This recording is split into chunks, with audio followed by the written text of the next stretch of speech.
Hello दोस्तों, आज हम Orient green power limited company के बारे में बात कर रहे हैं क्योंकि इस कंपनी से धमाकेदार अपडेट निकल कर आ रही है, जिसके बाद हमें मंडे से इस कंपनी में ज़बरदस्त तेज़ी देखने को मिल सकती है और साथ में ही हम इसे फाइनेंशियली और फंडामेंटली देखने वाले हैं। इस समय हमें कंपनी में बाय सेल होल्ड क्या करना चाहिए और कंपनी का सपोर्टिंग रेसिस्टेंस क्या होगा, जिससे न्यू इन्वेस्टर उस लेवल पर बाय करके अच्छे खासे रिटर्न्स प्राप्त कर सकें। तो आइए वीडियो को स्टार्ट करते हैं। Friends, Orion green power limited company का शेयर प्राइस इस समय 11 रुपये 60 पैसे चल रहा है।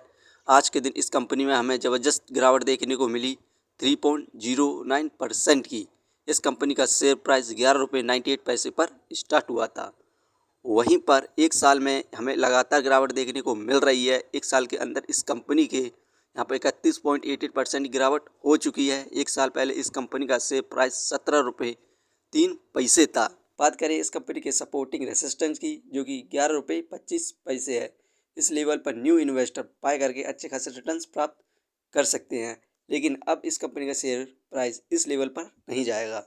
दोस्तों, इस कंपनी से जितनी भी अपडेट निकल कर आ रही हैं उन्हें हम देखते हैं। यहाँ पर Orion green power plans to add 25 megawatt solar capacity by mid 2026 तक company target expanding operational capacity 1000 megawatt. यहाँ पर इस समय ओरियन ग्रीन पावर कंपनी का टारगेट है कि मिड 2026 तक 25 मेगावाट सोलर प्लांट को इंस्टॉल किया जाए और इनका 2030 तक 1000 megawatt solar power plant install करने का यहाँ पर टारगेट रखा है, जो कि इन्होंने जो टारगेट रखा है बहुत बड़ा रखा हुआ है। इससे पहले ये company Orion green power 7 megawatt power plant पर वर्क कर रही थी। इसे कंपनी ने इस महीने ही ख़त्म कर चुकी है।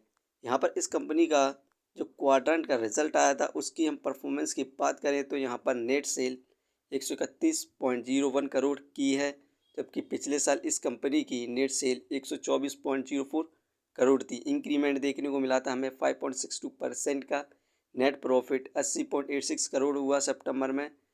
यहाँ पर इंक्रीमेंट देखने को मिला 21.07% का, जबकि पिछले साल इस कंपनी के नेट प्रॉफिट 66.76 यहाँ पर करोड़ था। अबीटा 104.31 यहाँ पर करोड़। पिछले साल इस कंपनी का अबीटा 104.31 करोड़ था। यहाँ पर डाउनफॉल 0%, मतलब इक्वली रहा। यहाँ पर इस कंपनी के द्वारा जो क्वार्टर का रिजल्ट आया, शानदार परफॉर्मेंस करी गई थी। उसके बाद भी इस कंपनी में गिरावट देखने को मिल रही थी, क्योंकि इस कंपनी से जो फेल थे उन्होंने इस कंपनी के शेयर को सेल कर दिया था। लेकिन इस समय इस कंपनी में ज़बरदस्त यहाँ पर इन्वेस्टमेंट करी जा रही है। यहाँ पर आप देख सकते हैं जून में शेयर होल्डिंग्स यहाँ पर फिल की 0.68 करोड़ थी। रिटेलर्स 73.59% थे, लेकिन इस समय फिल यानी फॉरेन इन्वेस्टर 0.94% हो चुके हैं। यहीं पर रिटेलर्स 73.33% बचे हैं। यहाँ पर आप देख सकते हैं फिल के द्वारा ज़बरदस्त इन्वेस्टमेंट करी जा रही है, जिसके बाद इस कंपनी में हमें अब ज़बरदस्त तेजी देखने की आने की संभावना है। इस कंपनी के हम फंडामेंटल देखें तो मार्केट कैपिटलाइजेशन 1397 करोड़, जो कि बहुत बढ़िया है इसके प्राइस के हिसाब से।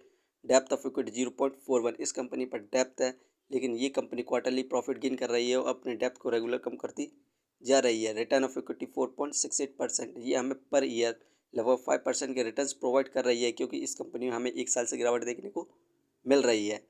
अर्निंग पर से 0.61, जो कि बहुत बढ़िया है। डिविडेंड फ्लैप प्रोवाइड नहीं कर रही है।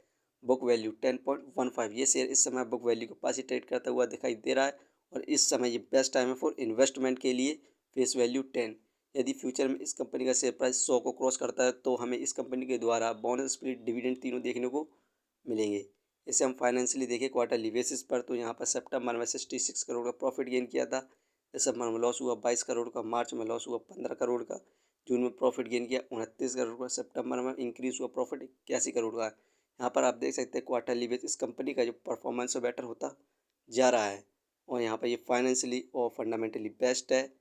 तो आप इस कंपनी में यदि लॉन्ग टर्म के लिए इन्वेस्ट करते हैं तो आप अच्छे खासे रिटर्न्स प्राप्त कर सकते हैं और 2026 तक इस कंपनी का शेयर प्राइस ईजिली 20 रुपये को क्रॉस कर जाएगा। दोस्तों, ये वीडियो सिर्फ एजुकेशन पर्पज़ के लिए थी। यदि आप किसी भी कंपनी या स्टॉक पर इन्वेस्ट करते हैं तो एक बार अपने फाइनेंसर्स और एक्सपर्ट की सलाह जरूर लें। यदि आपको कंपनी के बारे में जानकारी सही लगी हो तो हमारे चैनल को सब्सक्राइब करें, जिसका नाम है स्टॉक एनालिसिस। धन्यवाद।